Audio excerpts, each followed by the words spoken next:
Hello, welcome. This is Business Breakfast coming to you live from our studios here in Lagos, Nigeria's commercial capital. I am Frank Omalape, and here's what's coming up on the show today.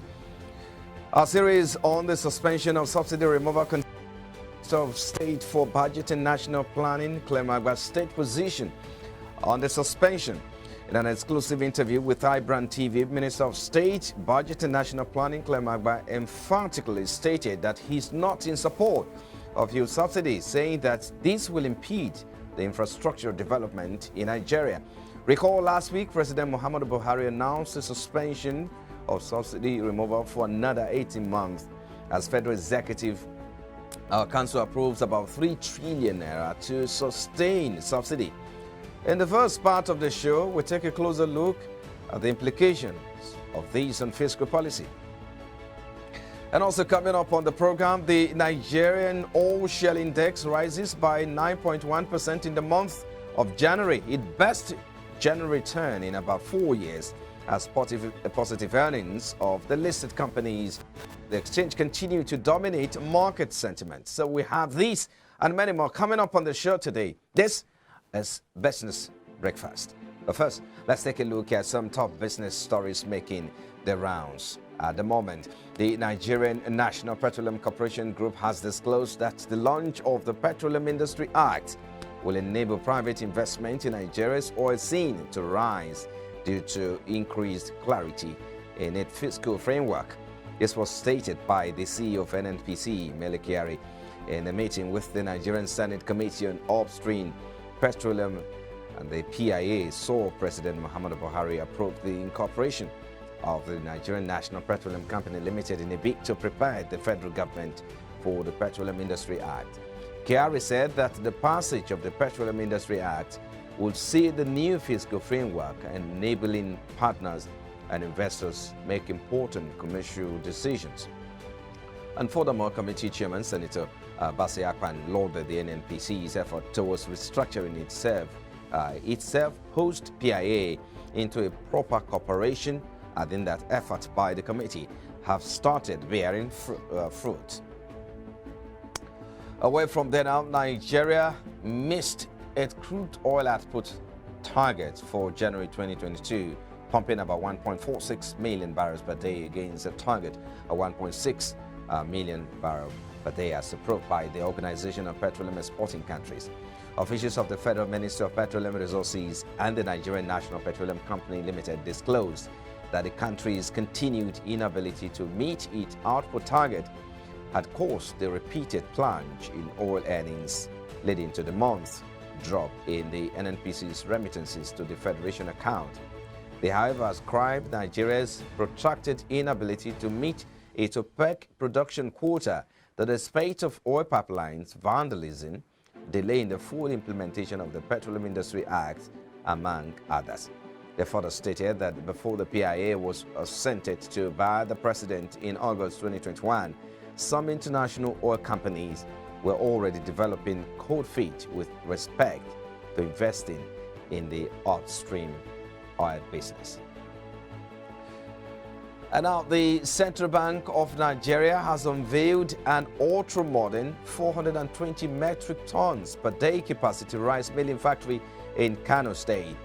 The governor of the Central Bank of Nigeria, Godwin Emefiele, stated this while speaking at the inauguration of the Girewa rice mill.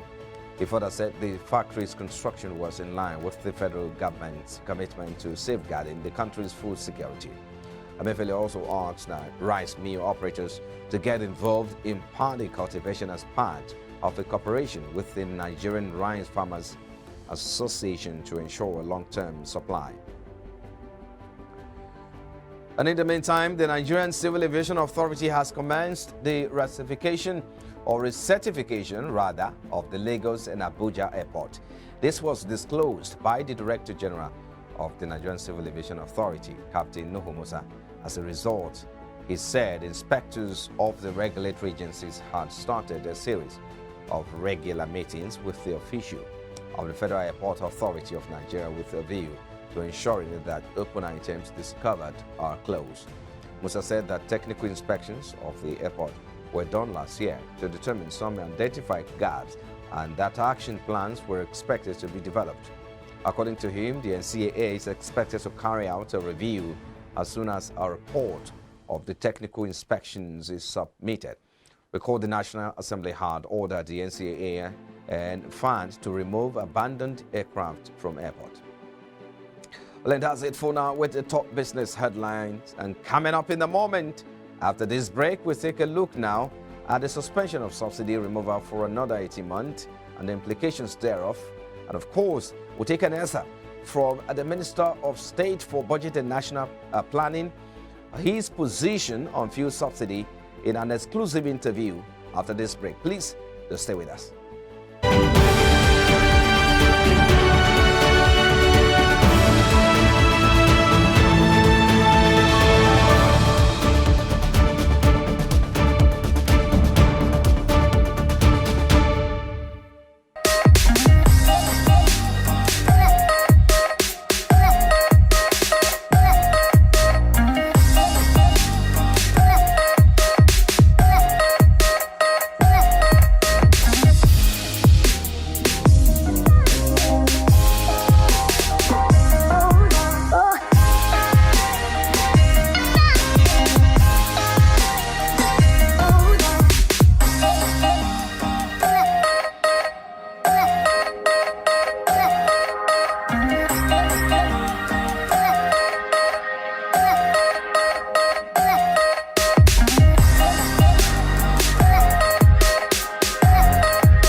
Well, glad to have you back now. This is Business Breakfast coming to you live from our studios here in Lagos, Nigeria's commercial capital. So the Nigerian government has said it will retain fuel subsidy indefinitely and will work on amending the 2022 budget to provide funds for that purpose. The finance minister said actually. Well, the Minister of Finance, Zainab Ahmed, said the government has realized the timing of a planned removal of petrol subsidy is problematic and will worsen the suffering of Nigerians. That's the reason the government is giving. Furthermore, the minister said the government will not remove subsidy in July as it earlier planned. Also, in related development, Minister of State, Budget and National Planning, Clem Agba, in an exclusive interview with iBrandTV, stated that he's not in support of fuel subsidy, saying that this will impede the infrastructural development in Nigeria. So let's take a listen to the Minister, Clem Agba's take on the removal of SWIFT subsidy and, of course, the suspension thereof before we get into the conversation. Take a listen now. Yeah, I don't think that the IMF or World Bank should be the standard when you say is against the advisory. It's like whatever they say is sacrosanct, is law, or is the best. No, it isn't. But if you ask me, should there be fuel subsidy? No, we are just shooting ourselves in the foot. You know, if you want to have omelette, you have to break eggs. You cannot say, I want omelette, but don't break eggs. We are seeking for development, and we know that we don't have the funding available to do so. Why put 3 trillion, into fuel subsidy? Why put another trillion plus in power subsidy? There are several subsidies that are out there. And then the citizens call for more rails, they are calling for roads, they are calling for schools, calling for better health facilities. And then you say, don't take away this subsidy that is not even getting to the common man. Because come to think of it, who are those enjoying subsidies? Chevron, where I used to work, have several vehicles. You are subsidizing Chevron. You are subsidizing ExxonMobil. You are subsidizing ELF, AGIP. You are subsidizing those who are driving 4.5-liter cars. Go to Europe. The people we like to compare ourselves with. You see the size of vehicles that they use and the number of liters. In Ghana here, I see the type of vehicles that I also use. But because we pay little or nothing for it, you understand? Everybody wants to ride a Jeep. And then the government should pay the cost of the fuel. Power, again, we are not paying the right price. So when you leave your home, just put on the power and they put on ACs. After all, it's free, so there's no value for it. One way to stimulate growth in our economy is to stop all these subsidies so that we'll have enough resources to be able to deploy to rail, to roads, airports, hospitals, and to take care of other welfare-related things. Okay, so the vulnerable ones can be isolated, and things that would really get to them, where they will benefit, will be provided. And the studies that have been done, is about 3 states in Nigeria that are really benefiting the so-called subsidy, And a state like Lagos, for instance, if we have metros and rails, there will be mass transit. River State can do the same, Kano and others, rather than every individual wanting to drive. Once you go abroad, you use the train. But we think that the train is for a poor man. No, it isn't. So we are getting our priorities wrong. And if the subsidies are not removed, we're only postponing the doomsday. You understand? Because our revenues will get leaner and leaner and leaner, and it gets to a point that there's really nothing left. And Nigerians are saying, don't borrow. Yet, what we have been able to produce, we consume it in. All right, Minister of State of Budget and National Planning, Clement Gbade, speaking on his position on the fuel subsidy there.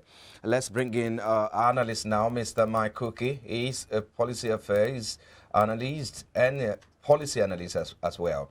He joins us via the telephone now. Thank you, Mr. Cookie, for joining us at this time. Yeah, thank you, Mr. Frank, for having me. Yeah, I want to get your position on the fact that there is the government has decided to postpone the removal of subsidy again for another 18 months. What's your position on that? Let's get started from there. Okay, for me, it doesn't really get me so excited, okay, on the decision that the government took. For some of us, we know that there are political considerations that are listed into this decision, okay. We all know that this is a political year. We are going into an election, or rather proceeding 2023. So every government in power will want to do everything possible to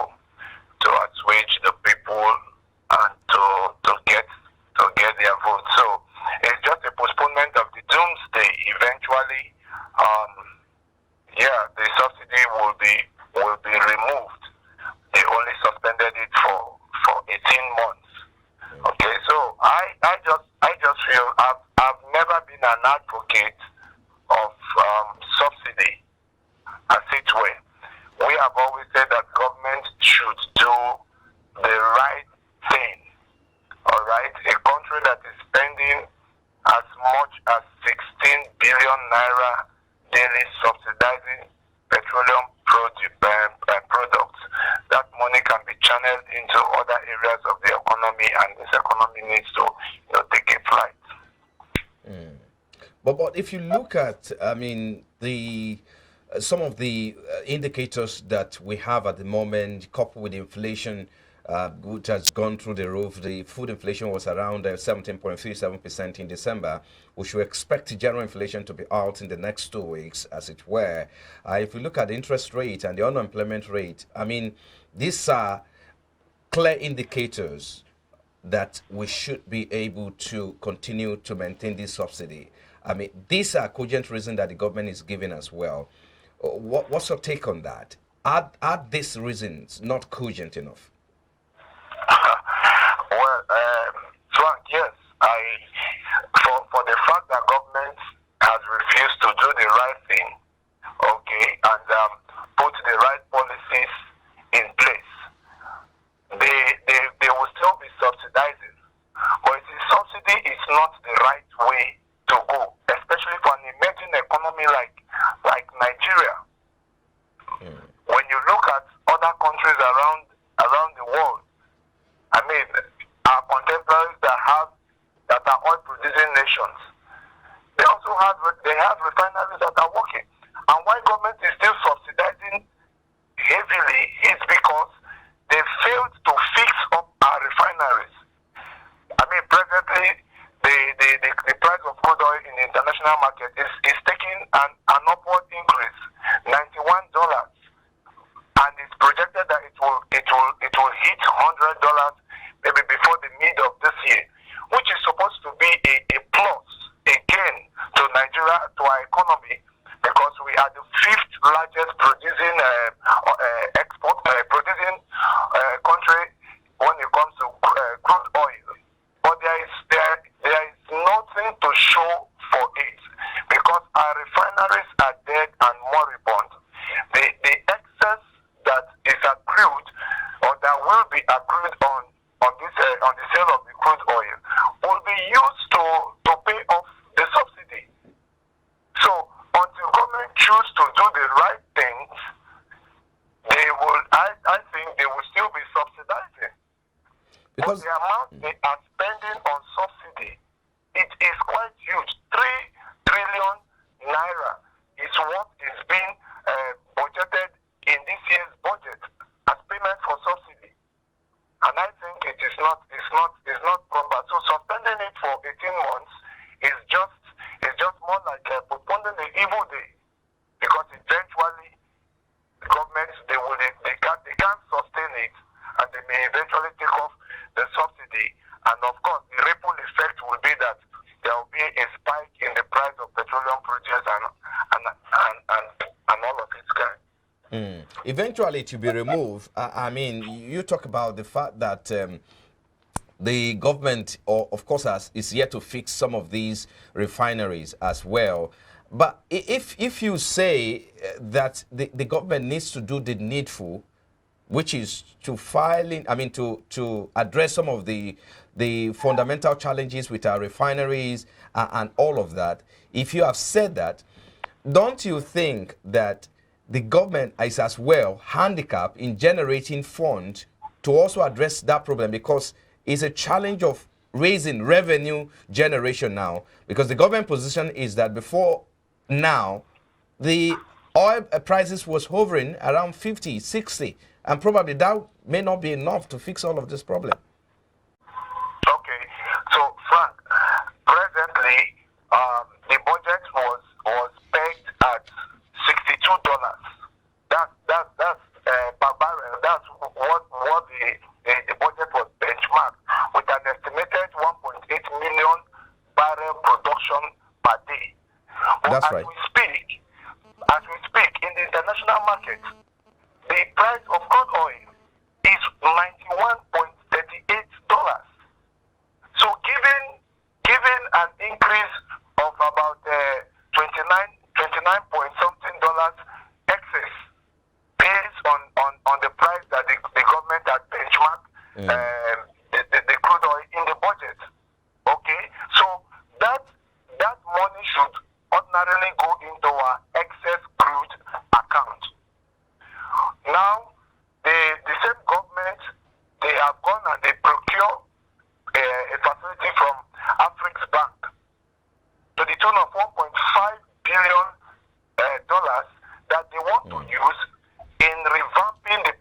Harcourt refinery, of which 15% advance payment has been made. So the government saying that sourcing of funds is a challenge and all of that. For some of us, we don't think so, because we keep saying that if governments look inward and decide to block some of the leakages that is hemorrhaging this economy, we will not have so much need to begin to be running for loans from international financial institutions. But presently, as we speak, government has taken loan. They are trying to want to fix a moribund refinery, and we think that the best thing government should be doing, they should be looking at modular refineries, which is what is obtainable out there. How much does it even cost to fix or build a refinery? Port Harcourt refinery that they are trying to resuscitate is about the oldest refinery, built in 1965. My brother, if you bought a vehicle since 1965 and you are trying to refurbish it, do you expect the same efficiency? So these are some of the things that we are saying. Government cannot keep, and they will continue to be at the receiving end until they find the will and courage to be able to do these things. So how much of a burden do you think postponing these doomsday, like you describe it, how much of a burden would this be for the next administration or for the next generation, if I may use that word? It's quite huge, and it's pretty unfortunate, because when this present government, before it came into it took over the reins of power, we knew what they said. They made boast that, subsidy is going to be a thing of the past and all of that. And presently, they are on the seat of power.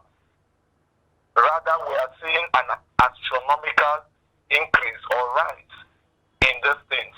So, eventually, they are leaving a huge debt profile for the incoming government or the next generation.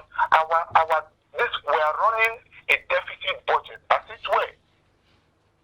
So we keep saying that let government find the courage to be able to do the right thing.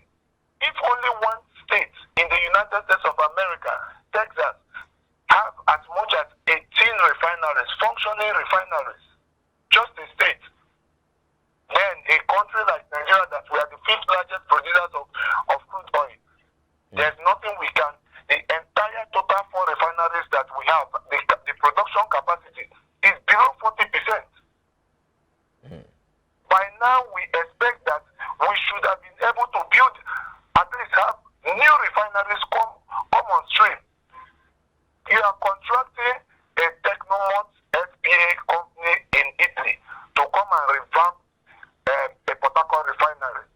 That amount that they have set aside for the turnaround maintenance of this refinery, my dear brother, if it is put together, we can be able to have a brand new refinery, because we have the product, and the prices of crude oil is going on the increase in the international market, which is supposed to be a plus to our economy if our refineries were actually working, or we have modular refineries that could be broken down. So it's a huge burden for an incoming administration and for the next generation. Let's dwell more on your position earlier. You made a point earlier that the subsidy will have to go. You're not in support of it. Yet, given the fact that the government has also stated its own position and the reason why they have to suspend it for another 18 months. I mean, the issue here is that the life and lifestyle will not be the same. In terms of household income will not be the same. Household expenditure will not be the same as we had last year, the previous year. It means that the prices of petrol will have to double. Now it's around between 62 and 65 naira. It will be sold as projected around 340 naira per pump price. And that also will also impact on the exchange rate as well. Some people have also said Naira could go as high as 1,000 to $1 in terms of exchange. Have you also factored in all of these indications or factors? Yes, of course. Like I said earlier on, it will be very wrong for government to have taken, implemented this decision of the removal of the subsidy. Yeah, eventually, like I use the word, it is like a postponement of the doomsday. Okay, the major oil marketers, they are still intervening. Of course, you remember that NLC had activated all these other organs, and they wanted to go for the mother of all strike if government had, proceeded. Okay, so these are some of the reasons why government kind of they decide to put a stop and have discussions with some of these agencies to be able to take care of pushing the effects. But it is just a stopgap, because eventually this economy that we are running cannot sustain a continuous subsidy of petroleum products. The economy cannot be able to sustain it. Our debt profile is on the increase. So sourcing for government to be spending 16 billion naira on a daily basis, subsidizing petroleum produce, I mean, it can only suffice for the now. When you look around neighboring countries around us, for instance, in Chad, petroleum produce in Chad is going for as much as maybe 480 thereabouts, and other neighboring countries, then I think about 300 and so. So Nigeria is the only country within that we are still having to pay 165. So what that simply translates is that the moment there's a business out there, so tankers load petroleum produce rather than taking it to the desired locations or filling stations, they are heading to the borders to get a quick cash. So if our refineries are in place, then government can comfortably take off the subsidy, and the prices of demand and supply will take its effect. Will determine the pricing of the product. It's all right. I think we need to leave it there. Thank you so much, Mr. Maikoki, Public Affairs and Policy Analyst. We appreciate you on the program this morning. Thanks for having me. Yeah. All right, you've been watching Business Breakfast coming to you live from our studios here. After this break, we'll look at the equities market as equities market posted 9.1% gain. Research Officer Investigator Consulting will be joining us for more analysis of the market. We'll be back in a moment. Please stay with us.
Well, glad to have you join us. It's the last part of the program as we take a look at the market now. The Nigerian oil shale index posted a gain of 9.1% in the month of January, best January return in about 4 years. Stocks have now posted positive returns in January for the third year running. Nigerian stocks have braced against all odds, facing global markets to post double-digit returns as investors pour into large-cap stocks, pushing the total market valuation of stocks into about 25.1 trillion naira recently. But if you look at the market yesterday, the same trend continued yesterday. The market, talking about Tuesday's trading as a separate lease gainers. The NGS capitalization grows by 262.18 billion naira. So at the close of Tuesday's market, the oil shale index appreciated alone by 104 basis points to close at 47,111.21 basis points, to reflecting about 1.01%. And year to date now stand about 10.29%. So in January alone, the market gained about 9.1%. Why the close of markets yesterday being the 1st of February 2022, the market year to date has performed about 10.29%. So we bring in Mr. Ambrose now, Chief Research Officer, Investor Consulting Limited, for more analysis. Thank you for joining us, Mr. Ambrose Amodian. We appreciate your time as always. Thanks for having me. Yes, bring us to speed. Would you attribute this recent trend with some of the positive earnings we're witnessing in the market recently? How do you respond? Actually, in many markets of the world, what drives equity prices are liquidity, earnings of the companies, and also what we call fundamental news for a sector of the economy. And you can see it playing out in our own market as we speak. You saw that as at the end of January 2022, all audited accounts of many listed equities were released to the market without either corporate action, apart from MTN that give Naira 57 kobo. Those unaudited accounts are giving investors an insight where they should look at. And at the same time, in the last December, some bond or some fixed income instruments were matured, and there was liquidity that came out from that maturity of their investment, and that also have provided liquidity for the market in January. So coupled with some also new listed equities that also push the market in January. On the whole, looking at these earnings that are coming from quoted companies, they are better than expected, as I said yesterday. And these numbers have opened our eyes that companies that have paid lower dividends in previous year, with the numbers we are seeing, we expect there will be a growth in payouts in terms of dividend. And that is the attraction. Because if you look at the treasury bill for a whole year, treasury bill for a year is about 5.4% for a whole year. But hello, Mr. Ambrose.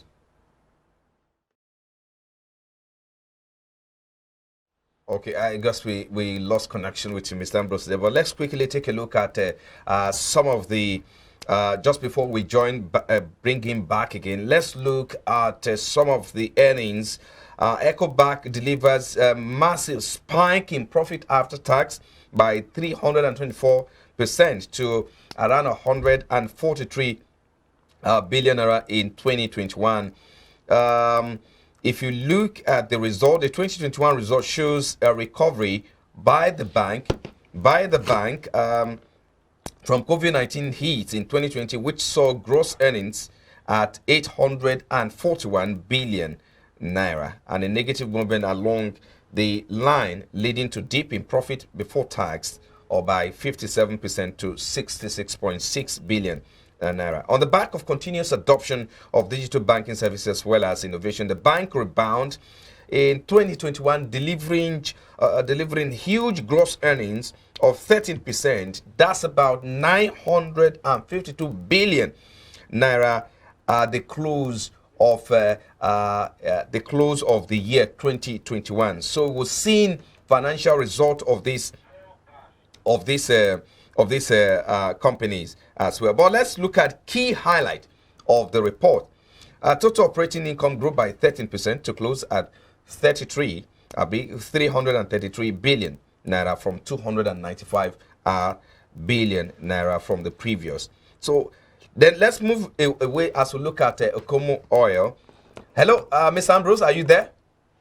Yes, I'm here. Okay. Yes. I need you to land on your thought before we continue, because we're looking. I was looking at the EcoBank financial report for 2021, the fourth quarter, and looking again. We also have Okomo at hand, but I need you to land on your thought first. Okay. As I was saying, I said now that they have seen the audited account for 2021 a full year, they have given investor an insight what is expected at the end of the sense of period, and that was going to guide the investor. And liquidity on its own has also improved, because in a shorter period, you can make better return than putting your money in KCB for 1 year to get 5.4, while the average dividend yield in the market now is 6.2. That is an average.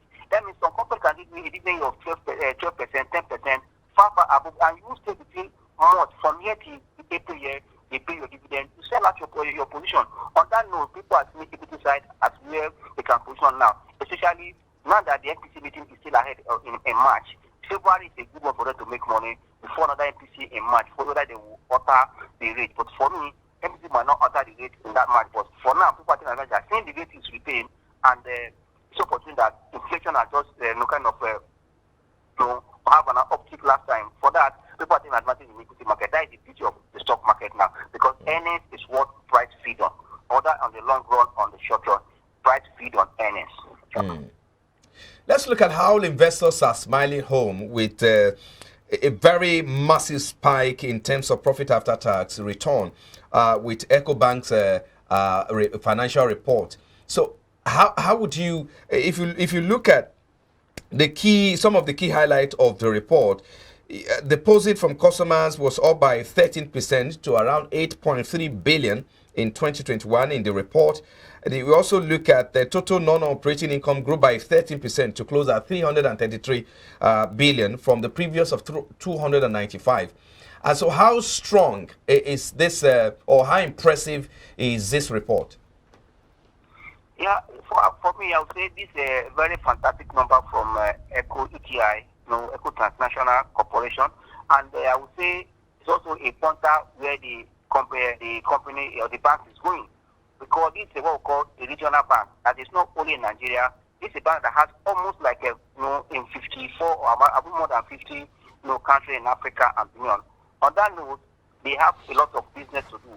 But before now, for the past 5 to 6 years, this company has not paid dividend.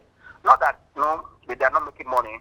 A lot of this COVID-19 and other issues related to either not performing loan and other that need not to pay dividend. But on the strength of the company number in the last 3 years, we have seen continuous growth on their numbers. Seeing the kind of what we are seeing now that was released recently, unaudited, it shows that the company is growing somewhere, because for a company to grow the top line with more than 20% and bottom line with more than almost 50%, getting to 320%, for me, it's a good sign. Because for any per share of the company to move around there for 7 naira, 80 kobo for the year 2021, it's a good sign that this company might likely pay good dividend. Not only that, in your we have discussed this in your studio that the recent trade zone, Africa Free Trade Zone that was signed by many African countries, it's a plus for ETI, because it has a lot of banking in the continent. For that, a business will be turned. And also, they are the pioneer of that platform that our Syrian governor kind of launched about 3 weeks ago in Ghana. That tells you that going to the future, they're going to make more money. I said so because when it comes to e-business, e-commerce, e-transaction, you spend less, to do the work. And the first initial place, you might put money to pay the Let me quickly come in, Mr. Ambrose. Now, you said they've not paid dividend for the last 6 years now. But if you look at these result, posting about 143 billion in 2021 profit after tax, I mean, do you think this will change anything?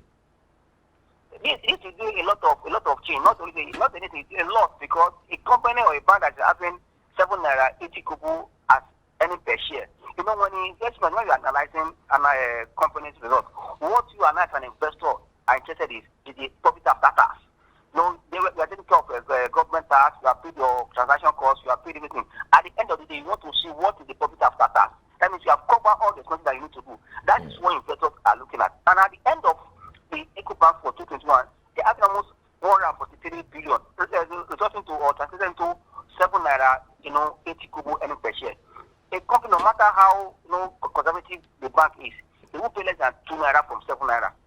But looking at that, that would be another way to open, door. And don't forget that this is a bank or that pay in dollar. And when you pay in dollar, it's good for us because in Nigeria now that we're having some scarcity in terms of dollar transaction. The most shareholders will pay to collect their money in dollar. And also because the duality company, so people can also equally couple their buy EcoBank here in Nigeria and go and sell in other countries and get the currency of that country. That's why activities in EcoBank will improve, because I see a lot of things going in favor of EcoBank. Now, I want us to look at turn away from the financial sector and look at the consumer goods. For instance, the Okomo oil unaudited 2021 financials revenue went up as high as 60.0%. Net income, it's around 380.19 million. Earning per shares went up as 44.5%. That's 40 naira. 72 kobo at the moment. That's, of course, other analysts are saying this is very, very impressive. While profit after tax also went up around 14.0 billion. Now, help us understand these, how this will impact the bottom line at the end of the day. No, I see the numbers as we have just said now, we have read out. These numbers are impressive from Okomo. And it's not only just Okomo. If you look at Press Code and in the same industry, and also Livestock, their numbers are not bad. I ask me why. This is a nation where we're looking at, diversifying the economy, and we're looking at the way of agriculture. If you look at our GDP, for second quarter and third quarter, see that agriculture has contributed to that GDP. It tells you that these are companies that are really hosted that are in agriculture. It's a reflection of what is happening. That's why I told my colleague that now we have seen all these positive earnings for the last quarter of 2021. Definitely, we expect a good GDP from the economy for this 2021 that ended December 31st. In that note, we are seeing that government are also encourage agriculture sector, even with one single digit loan they are giving to them. They have access to funds. And also, don't forget that the state government are also, there's a law that was made, I can't remember the name of that law, that there are some liquid content that's not imported into Nigeria. If that is good, that means Okomo that's into oil, Pesco that's into oil, and other companies that's into equipment, they have opportunity to make money. Because now, Okomo, Pesco, they are even exporting oil. And don't forget that the consumption for oil, we have not even met it in terms of demand. And also, industrial consumption for oil is also high. On that note, see that the price of this commodity in the market have moved from as low as around the 13 naira to almost to 22 naira in the market, 24,000 naira in the market from 13,000 naira. Just that is a very huge increase in price. That's going to reflect on the guys. So you can see an earning from around 7 billion to 14 billion after tax because they have made money. They're making money. For me, it is what they pay to shareholders that matters now. Okay, because to shareholders, it's going to support the price of this company. Yeah. And that is settled where they are. They're not going to change tomorrow because we're trying to diversify our economy. Our attention is already on agriculture. So that means it's a company for the future. Let's wrap it up with this. Yes, sorry to cut in because of our time. 30 seconds, if you can do this. Where should investors be looking at? This is the third trading day of the week, and in second day, business day of the month as well. So where should we be looking at? No, the investor in the market should use the number that I released so far to push for their portfolio. Because there's no reason not to panic. There's no fear in the market already. We are seeing that numbers are good. These numbers will support the payout of this company. And if investment, there are three things you get from investment: capital acquisition, dividend, or bonus. For me, this is the position where the right stocks forward for good returns. Thank you so much, Mr. Ambrose Omodo, Chief Research Officer, Invest Data Consulting Limited. We'll take a break now. When we come back, we'll look at the commodities market. This is Business Breakfast.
Welcome back. This is the last part of the show now. So look at the commodity market. OPEC Plus may decide on Wednesday to announce a large production increase for March than the usual 400,000 barrels per day, considering the oil price rally around $90 and the potential for renewed discontent from major oil importers at these high price levels, Goldman Sachs said in a Tuesday note.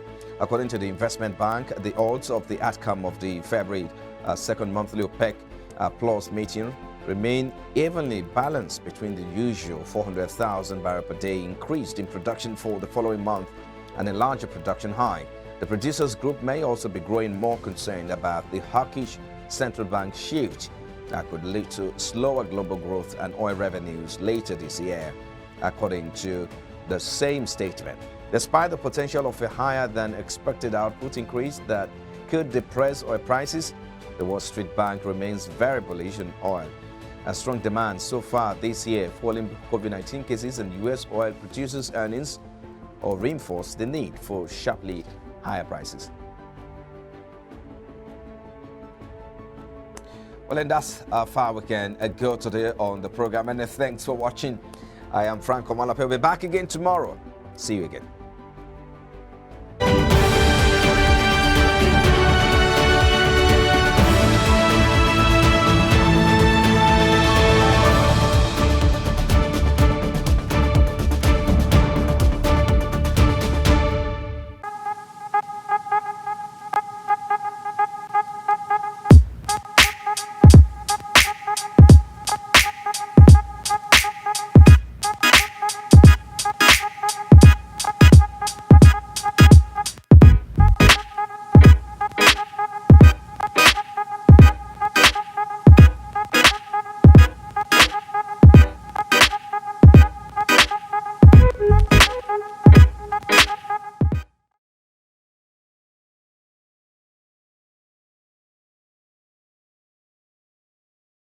A maxi dress is a floor or ankle-length informal dress. Maxi dresses are form-fitting at the top and loose-flowing at the bottom, cut to flow over the body. They are usually made out of cotton or polyester and come in a variety of necklines, colors and patterns. We love maxi dresses.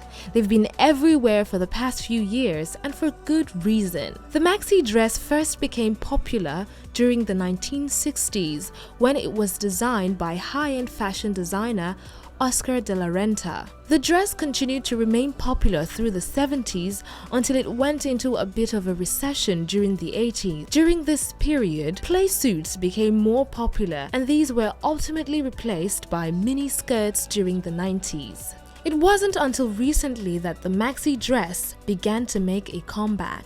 Now they are just as popular as they were in the 60s and 70s, but with a few changes. For example, the hemline is a little longer in modern-day maxi dresses compared to the ones from 50 years ago. We can't help gushing about this wardrobe staple, so here are top favorite things about maxi dresses. A maxi dress means you don't have to worry about your shirt coming untucked, a button gape in your blouse, or anything riding up when you sit down. It's literally got you covered. A maxi dress is perfect for ensuring that more conservative events like church, tea with the in-laws, or that fancy baby shower are worry-free. They are low maintenance. Who has time for dry cleaning? You can throw most maxi dresses in the washing machine and be just fine, although some need to line dry. Many also resist wrinkling, so you can roll up one into your tight little burrito and tuck it into your bag for your next vacation. No wardrobe malfunctions.